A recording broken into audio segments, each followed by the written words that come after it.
Olá, queridos, graça e paz, que Deus abençoe grandemente a sua vida em nome do Senhor Jesus. Eu sou o pastor Tiago Maivorme, estou aqui para mais uma aula, nossa terceira aula da matéria História da Igreja. Essa matéria que é uma matéria linda e abençoada, uma matéria que fala sobre nossa história. Vocês já perceberam que o livro de Atos dos Apóstolos, que conta a história da igreja, ele não tem um fechamento? Sabe por quê? Porque aquela história segue até os nossos dias e seguirá até o dia em que Jesus voltar para buscar a sua amada noiva, a sua imaculada igreja. Aleluia! Louvado seja o nome do Senhor. Vamos orar para que o Senhor possa nos dar graça nessa nossa aula em nome de Jesus. Pai querido, Deus santo e amado, Senhor, em nome de Jesus, nós te damos graça nesse dia, Pai, por mais essa aula e te pedimos que o Senhor venha abençoar ao teu povo, guardar a tua igreja e que o Senhor venha iluminar a nossa mente para que nós possamos compreender a tua palavra e aprender mais de ti, em nome de Jesus. Amém. E graças a Deus. Bom, deixa eu só colocar aqui no modo avião para ninguém nos incomodar durante a aula. Agora vamos lá. Hoje, nessa nossa terceira aula, nós vamos trabalhar o que nós chamamos na história de período das trevas ou idade das trevas, que corresponde ao período entre o século V e o século XV. Nós vamos voltar um pouquinho, nós vamos passar também um pouquinho, mas nós vamos focar nesse período. Hoje, nessa aula, nós vamos fazer uma verdadeira viagem no tempo, uma caminhada entre luz e sombras, entre fé genuína e corrupção institucionalizada. Nós vamos estudar o chamado período das trevas. Foi como ficou conhecido aquele momento em que a igreja, que deveria ser luz do mundo, se deixou ofuscar por interesses políticos e pessoais e de poder. Heresias e práticas que feriam o verdadeiro evangelho de Cristo. Mas também vamos perceber e aprender que Deus sempre preservou um povo fiel e com ele o Senhor levantou homens e mulheres corajosos para restaurar a sua igreja. Aleluia. Bom, vamos começar pela igreja perseguida. Logo quando a igreja é fundada, nós começamos ali um período de perseguição da igreja. A gente viu um pouco isso nas últimas aulas. E aqueles primeiros cristãos, eles viviam com coragem. É interessante que no meio da perseguição, a oração deles não era Senhor, nos livre da perseguição, mas era Senhor, nos dê ousadia para que nós possamos ter mais intrepidez, pregar a tua palavra, falar do teu amor. Olha que pessoas corajosas eram os membros daquela igreja, né, da igreja primitiva. Mesmo diante de todas as ameaças do Império Romano, dos judeus, eles seguiam firmes. Eles foram perseguidos, lançados aos leões, queimados vivos, expulsos de seus empregos, de suas casas, tiveram seus bens confiscados. Tudo isso por amor do nosso Senhor e Salvador Jesus Cristo. O imperador Nero, por exemplo, lá no ano 64, ele culpou os cristãos pelo incêndio de Roma. Milhares foram mortos. Só que quanto mais o sangue era derramado, mais a igreja crescia, porque o sangue dos mártires, meus queridos, era como uma semente de avivamento. E essa perseguição ela seguiu e ela avançou, passando por vários outros imperadores, como Domiciano, Diocleciano, Adriano, enfim, até chegar em Constantino. Em 303, o imperador Constantino, ele tinha uma batalha para lutar. E nessa batalha ele, se eu não me engano, contra o imperador Magêncio, e ele tinha inferioridade numérica. Ele tinha poucas chances de vencer aquela batalha. E aí ele alega que teve uma visão em que Jesus dizia para ele: sob esse sinal você vencerá. E era o sinal da cruz. Então, quando ele desperta do seu sono, ou desperta dessa visão, ele manda com que todo o seu exército pinte nas suas armas de guerra, nos seus escudos, a cruz dos cristãos. E ele disse: o Jesus dos cristãos vai nos dar essa vitória. E realmente ele consegue uma vitória épica. Com isso, ele assinou o Edito de Milão, que deu liberdade de culto aos cristãos. Parece bom, não é? Mas foi aí que começou um dos maiores perigos para a igreja. A união entre a igreja e o Estado. Porque a fé cristã, ela deixou de ser uma experiência pessoal e passou a ser a religião oficial do Estado. Constantino, então, o imperador, passa a ser o líder da igreja. E o que antes era movido por amor e paixão, agora era moldado por política. A igreja começou a se corromper e as trevas começaram a se instalar. Vocês já perceberam quando um político importante muda de partido? Quantos daqueles que orbitam ao seu redor mudam junto com ele? Mesmo sem acreditar na filosofia daquele partido, mesmo sem ter afinidade ideológica com aquele partido, eles mudam só porque o outro mudou e eles tentam levar para dentro daquele partido novo as filosofias e ideologias do antigo. Assim também foi com a igreja. A conversão de Constantino fez com que boa parte da sua corte se tornasse cristãos. Só que essas pessoas nunca foram transformadas pelo evangelho. E elas tentaram transformar o evangelho à sua moda. Passaram a trazer para dentro do cristianismo elementos da sua fé pagã. E isso foi um verdadeiro desastre.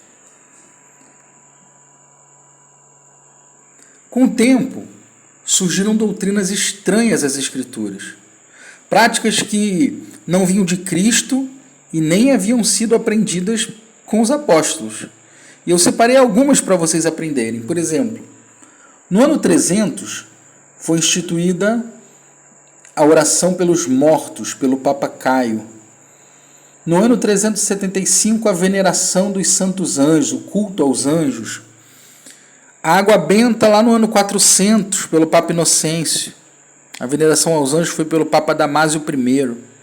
O culto a Maria, Mãe de Deus, em 431 pelo Papa Celestino. Também o Papa Gregório I, em 593, estabelece a doutrina do purgatório.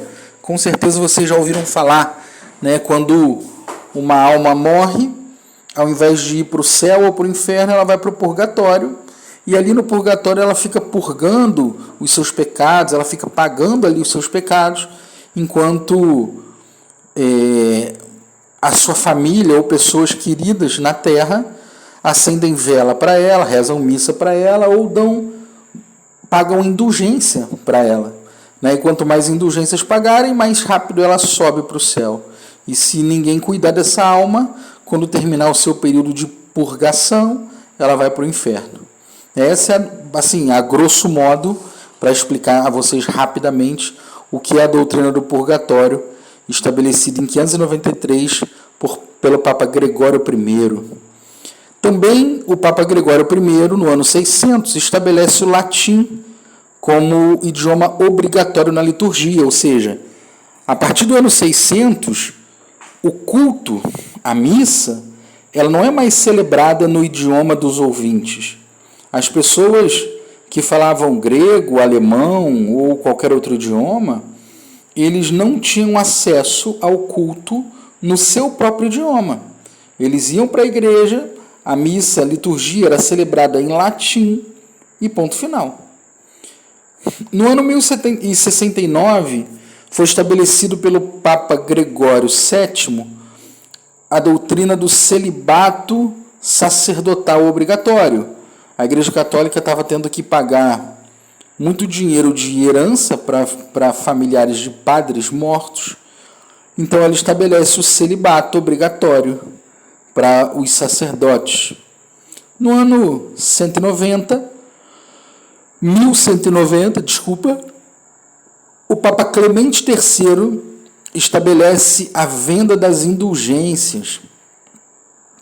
Em 1215, o Papa Inocêncio III estabelece a doutrina da transubstanciação. Que doutrina é essa, pastor? A transubstanciação é a doutrina da Eucaristia, é como se fosse a nossa ceia. Porém, na ceia do Senhor, nós sabemos que o que nós estamos comendo é um pão, um pedaço de pão e um pouquinho de suco.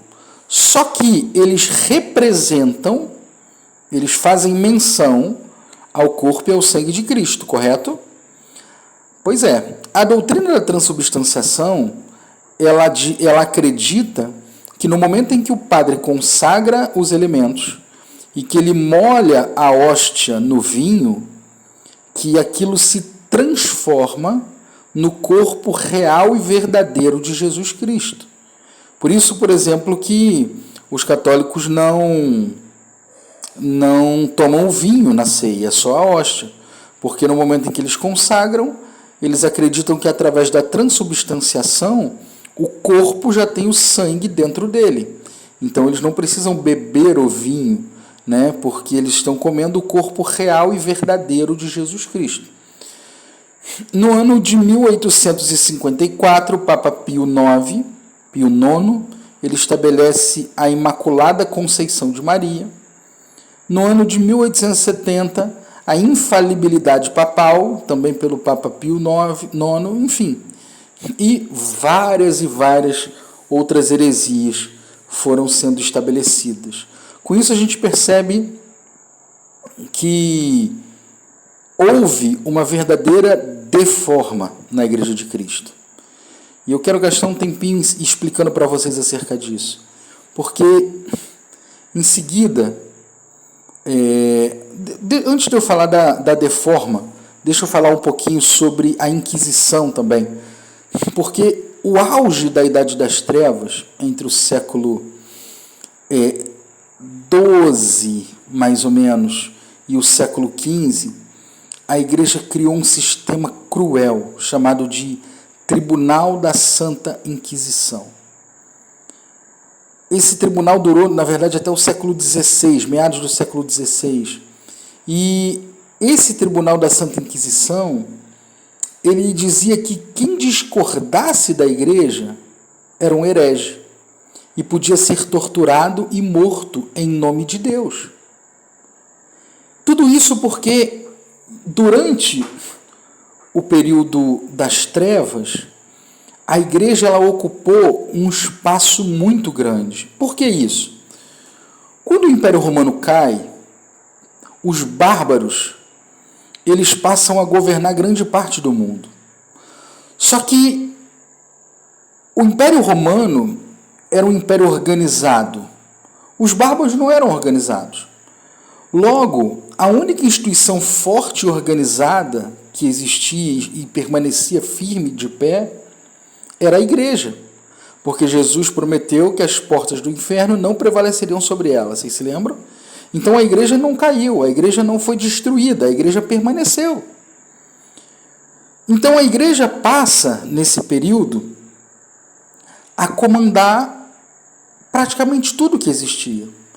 A Igreja passa a deter poder político, a Igreja passa a deter poder econômico, a Igreja passa a comandar a arte, a cultura, a medicina, a Igreja passa a comandar praticamente tudo. Então, a política estabelecida pela Igreja era tida como verdade absoluta. Logo, quem discordasse da Igreja era considerado um herege por, teoricamente, estar discordando do próprio Deus. Então, era torturado e morto. Galileu Galilei, por exemplo, quando disse que não era o Sol que girava em torno da Terra, e sim a Terra que girava em torno do Sol, foi considerado um herege. E se não tivesse retirado as suas palavras, teria sido morto, mesmo tendo convicção do que ele estava dizendo era verdade, ele temeu pela sua vida. Milhares de cristãos fiéis que só queriam seguir a Bíblia foram queimados vivos, esquartejados, aprisionados. A Bíblia foi proibida para o povo. Somente o alto clero podia ler a Bíblia. As pessoas não tinham a Bíblia no seu idioma. A Bíblia é um livro proibido. Quem fosse pego com a Bíblia era condenado. O estado que a igreja chegou foi deplorável. Foi deplorável. E agora sim eu quero falar um pouco sobre a Deforma, para a gente poder preparar o assunto da reforma, porque nesse período da Inquisição, grandes homens de Deus foram mortos. Por exemplo, Savonarola, que foi enforcado e queimado em Florença por denunciar o pecado do clero. Jerônimo de Praga, que foi queimado vivo ao defender uma reforma na igreja. William Tyndale, que foi quem traduziu a Bíblia para o inglês, foi estrangulado e queimado. Sabe qual é o crime dele? Traduzir a Bíblia para o idioma em que o povo pudesse ler. John Huss, em 1415, foi queimado vivo por pregar contra as indulgências. E é interessante que John Huss, ele diz que 100 anos depois dele, viria um outro homem que o Senhor levantaria para continuar a obra que ele não conseguiu concluir. E ele foi morto em 1415. Em 1517, Lutero faz a reforma. Deus, ele cuidou da sua igreja. Agora, quando a igreja nasceu, lá em Atos dos Apóstolos, a gente percebe que a igreja ela tinha uma forma. E que forma era essa? A Bíblia diz que a igreja crescia em graça, em amor, a igreja era benquista por todas as pessoas, todos aqueles que criam se achegavam à igreja, o Senhor ia acrescentando aqueles que iam sendo salvos. Saulo de Tarso se converte, então se torna o grande apóstolo Paulo e ele começa então a escrever a teologia da igreja, as doutrinas da igreja. As suas viagens missionárias fazem com que a igreja cresça e se expanda pelo mundo. A igreja ela tem liderança, que são os apóstolos, ela tem a sua teologia, que são as cartas de Paulo, também dos demais apóstolos e também dos irmãos de Jesus, enfim. A igreja tem uma estrutura, a igreja tem uma forma. Só que após a conversão de Constantino, a igreja passa a ser violada na sua forma.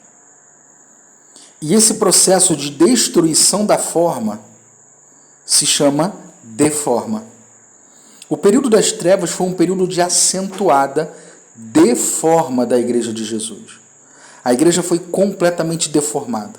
Tudo isso que nós falamos um pouquinho antes nessa aula não parece em nada com a igreja fundada pelos apóstolos por ordem de Cristo. Não é verdade? Só que Jesus fez uma promessa. Ele disse: eu edificarei a minha igreja e as portas do inferno não prevalecerão sobre ela. O Senhor, durante esses mais ou menos 1000 anos em que a sua igreja foi deformada, ele observou tudo. Claro que com o coração triste pela sua noiva, mas ele manteve um povo firme e fiel. Então, 100 anos depois de John Huss, o Senhor levanta um monge alemão da ordem agostiniana, chamado Martinho Lutero. Ele era um monge que foi um grande estudioso.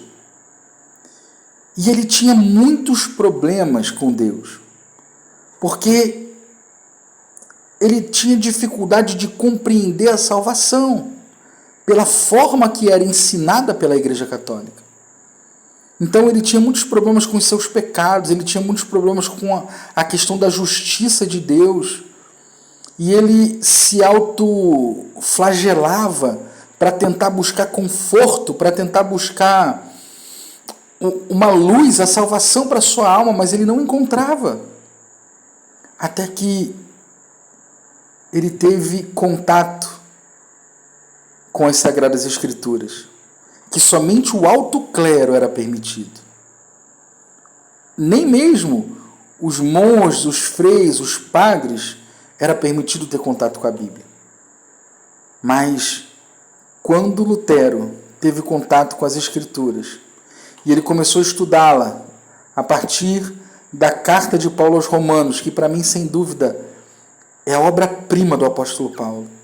Já no capítulo 1, no verso 17, Lutero percebe a seguinte frase: o justo viverá da fé. Então aquilo explode dentro dele, ele percebe que ele não precisa de indulgência, que ele não precisa de bulas papais, que ele não precisa de documentos assinados pelo Papa, que ele não precisa pagar penitência, que ele não precisa se autoflagelar. A única coisa que ele precisa é a fé para acessar a graça de Cristo que nos dá acesso à salvação. Quando Lutero entende isso, aquilo transforma a vida daquele homem.